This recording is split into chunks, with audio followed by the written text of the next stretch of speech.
हमारे प्यारे दोस्तों, मित्रों और साथियों, सादर नमस्कार।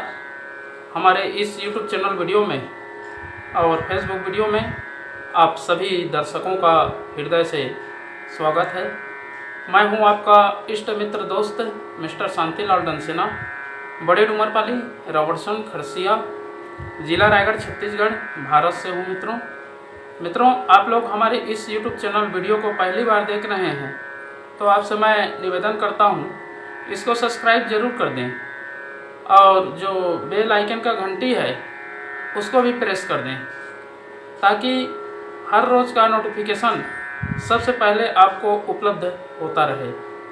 मित्रों, आप लोग हमारे इस YouTube चैनल वीडियो को और फेसबुक वीडियो को देखते हैं तो आपको मैं हृदय से धन्यवाद देता हूं।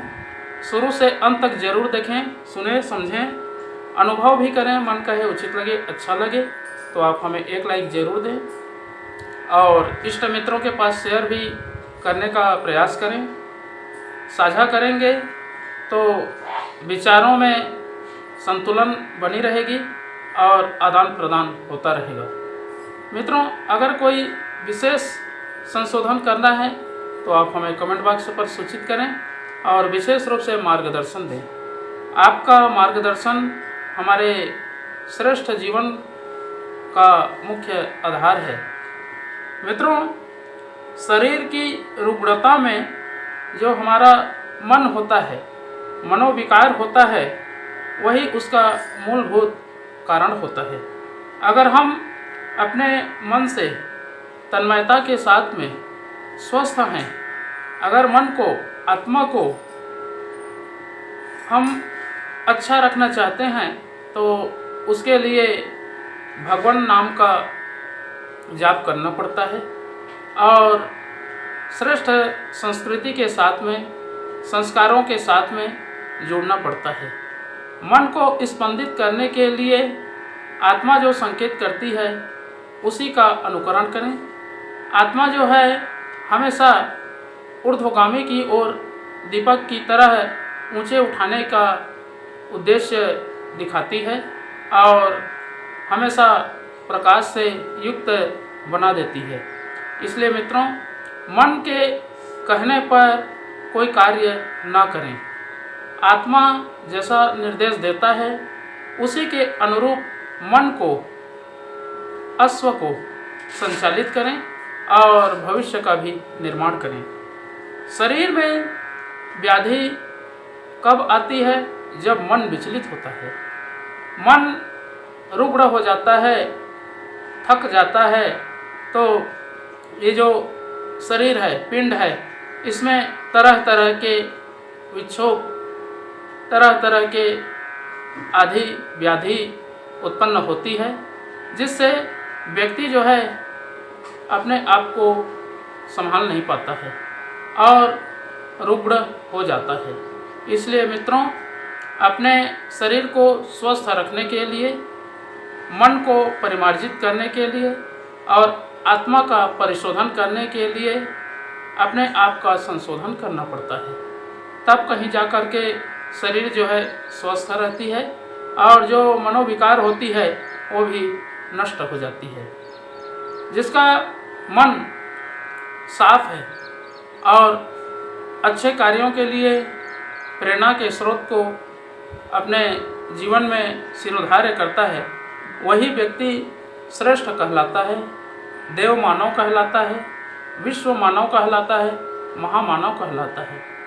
अगर हम अपने अंदर जितने भी अद्भुत क्षमता है उसको संकीर्णता में न बदला जाए, श्रेष्ठता की ओर आगे बढ़ाया जाए, जिससे भविष्य जो है अंधकार में न पड़े और शारीरिक, मानसिक, बौद्धिक, आध्यात्मिक क्षेत्रों में विकास होता रहे। जब तक हम अपने शरीर को श्रेष्ठ कर्मों के साथ में जोड़ करके चलते हैं तो भावना जो है प्रबल होती है, मन में शुद्धि आती है, चित्त जो है पवित्र हो जाती है। इसलिए मन को साफ रखना अत्यंत आवश्यक है और शरीर में जितने भी आदि व्याधि, रोग, बीमार होते हैं ये सब मन के विकारों के कारण से ही उत्पन्न होते हैं। जहाँ मन एक श्रेष्ठ कार्यों के लिए जुड़ जाता है तो फिर शरीर में कोई भी प्रकार के आधि व्याधि का उन्मूलन नहीं होता है। इसमें हर प्रकार के रहस्य होते हैं। हमारे शरीर में भी कई प्रकार के दिव्यता है, क्षमता है, योग्यता है, पात्रता है। अगर हम उसको श्रेष्ठ कार्यों में, अच्छे दिशा में प्रेषित करते हैं तभी जीवन का वास्तविक आनंद आती है और शरीर जो है स्वस्थ बना रहता है। इसलिए मित्रों, अपने आप का ध्यान रखना, भाव में आकर के न बहना। जो व्यक्ति भाव में आकर के बह जाता है वह सबसे बड़ी मूर्खता कहलाता है। इसलिए मित्रों, अपने मन को सद्विचारों के साथ में जोड़ना। और ये शरीर जो है व्याधियों का केंद्र माना जाता है। इसमें ही रह करके आप कमल फूल की तरह पवित्र और अच्छे से अच्छा बन सकते हैं। जिस तरीक़ा से कीचड़ में कमल खिलता है उसी तरीक़ा से हमारे शरीर में जितने भी आधि व्याधि रहते हैं उनके साथ रह करके भी अपने मन को, आत्मा को पवित्र रखें, शुद्ध रखें और चैतन्य रखें। उसी में सज्जनता है, उसी में जीवन है, उसी में व्यक्ति का पूर्ण रूप अधिकार है। इन सब चीज़ों को अपने आप में जब तक समझेंगे नहीं तो फिर व्यक्ति अपने व्यक्तित्व का विकास नहीं करता है और ना ही मनुष्य मनुष्यत्व को प्राप्त करता है। जो व्यक्ति अपने व्यक्तित्व को विकास करना चाहता है उसका मन को हमेशा अच्छे कार्यों में, प्रेरणा के भरे स्रोत में और यश, कीर्ति, पद, प्रतिष्ठा, इन सब चीज़ों में आगे बढ़ाने का सतत अभ्यास करते रहना चाहिए। तभी जीवन की सार्थकता है और शरीर जो है निरोग हो जाती है। मित्रों, अगर निरोगी काया हम चाहते हैं तो कोई श्रेष्ठ आधार है जो आत्मा को हमेशा बलिष्ठ रखती है और हमेशा बैटरी की तरह चार्ज करके रखती है, वो है गायत्री महामंत्र। अगर हम गायत्री महामंत्र का उच्चारण करते हैं, जाप करते हैं या उनके प्रत्येक शब्दों के अर्थों का चिंतन मनन करते हैं तो मन जो है प्रफुल्लित रहता है, कमल फूल की तरह खिलता है और आगे भविष्य का भी धीरे से निर्माण करता है। तो आइए मित्रों, एक बार गायत्री महामंत्र और संपूर्ण के साथ में महामृत्युंजय मंत्र का उच्चारण मेरे साथ साथ में करें। ओम भूर्भुवः स्वः तत्सवितुर्वरेण्यं भर्गो देवस्य धीमहि धियो यो नः प्रचोदयात्। उस प्राण स्वरूप, दुखनाशक, सुख स्वरूप, श्रेष्ठ, तेजस्वी, पापनाशक, देव स्वरूप परमात्मा को हम अपनी अंतरात्मा में धारण करें। वह परमात्मा हमारी बुद्धि को सत्मार्ग की ओर प्रेरित करे। ओम हौं जूं सः ओम भूर्भुवः स्वः ओम त्र्यंबकं यजामहे सुगंधिं पुष्टिवर्धनम् उर्वारुकमिव बन्धनान् मृत्योर्मुक्षीयमामृतात्। ओम स्वः भुवः भुः ओम सः जूं हौं ओम मृत्युंजय महादेव त्राहि मां शरणागतं जन्म मृत्यु जरा व्याधि पीड़ितं कर्म बंधनाय।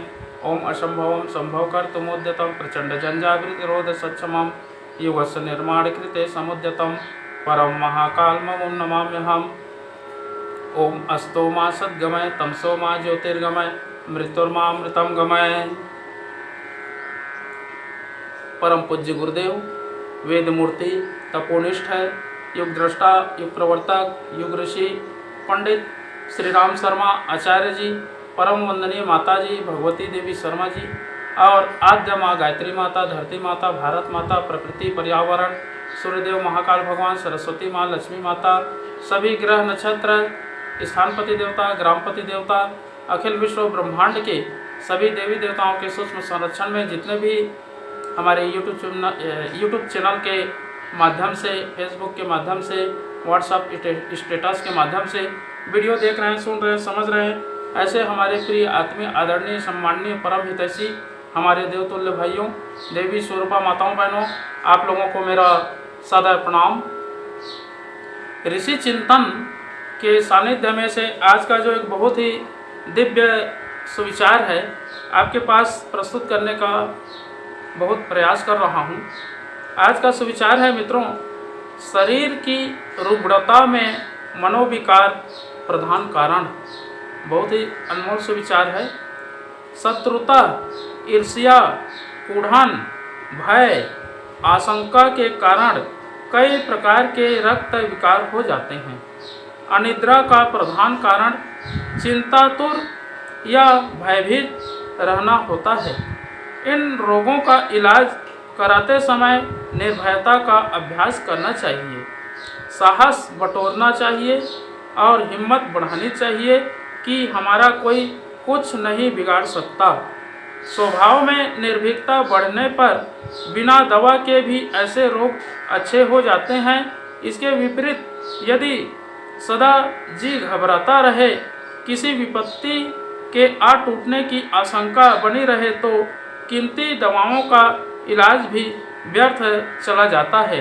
मित्रों, बदला लेने की, नीचा दिखाने की, षड्यंत्र रचने की मनः स्थिति हो चले और वैसी ही योजनाएं बनाते रहने पर प्रत्यक्षतः कुछ कर ना पाने पर भी भीतर की उधेड़ बुन सिर दर्द जैसी बीमारियां खड़ी कर देती है। इलाज कराते रहने पर भी कारगर लाभ नहीं होता। ऐसे लोग अपना मन हल्का रखें, बैर भाव निकाल दें, हंसते हंसाते रहें तो अनेक बीमारियों से ऐसे पिंड छूट जाता है मानो वे थी ही नहीं।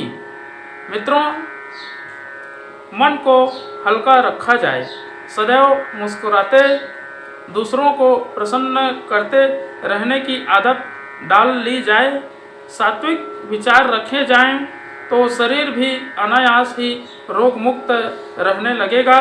स्वस्थ जीवन की यह एक महत्वपूर्ण पूंजी है। बहुत बहुत धन्यवाद मित्रों। अगले बार नए विचार लेकर के नए वीडियो के साथ में आपके पास फिर प्रस्तुत होने का प्रयास करेंगे। सादर नमस्कार।